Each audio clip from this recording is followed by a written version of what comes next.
আসসালামু আলাইকুম বন্ধুরা, আমরা একটি কনসিল স্টপককের সাথে আমরা একটি মেইল সকেট সেট আপ করবো। সেট আপ করার আগে আমরা একটু গাম দিয়ে নিতেছি যাতে আমাদের মেইল সকেটটা অ্যাকুরেট ভাবে লেগে থাকে। দেখতে পাচ্ছেন আমাদের সম্পূর্ণ ভিডিওটা আপনাদের আমাদের সাথে সাথে দেখতে থাকেন। দেখলে আপনারাও নতুন যারা আছেন তারাও কাজ করতে পারবেন আমাদের মতো। দেখতে পাচ্ছেন আমরা একটি অ্যাডজাস্টেবল রেঞ্জ দিয়ে আমরা টাইট দিয়ে নিতেছি। এই যে আমাদের অলরেডি এক পাশ টাইট দেওয়া হয়ে গেছে। এখন এই যে আরেক পাশও আমরা একটা মেইন সকেট লাগাবো। এই যে আমরা একটু গাম দিয়ে নিতেছি, বেশি পরিমাণে গাম দেওয়া যাবে না, হালকা অল্প দিতে হবে গাম।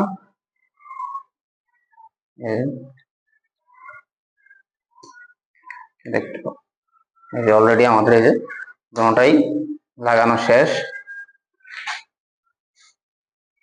ওকে, দেখতে পাচ্ছেন এই যে সুন্দরভাবে আমরা ফিটিং করে দিচ্ছি।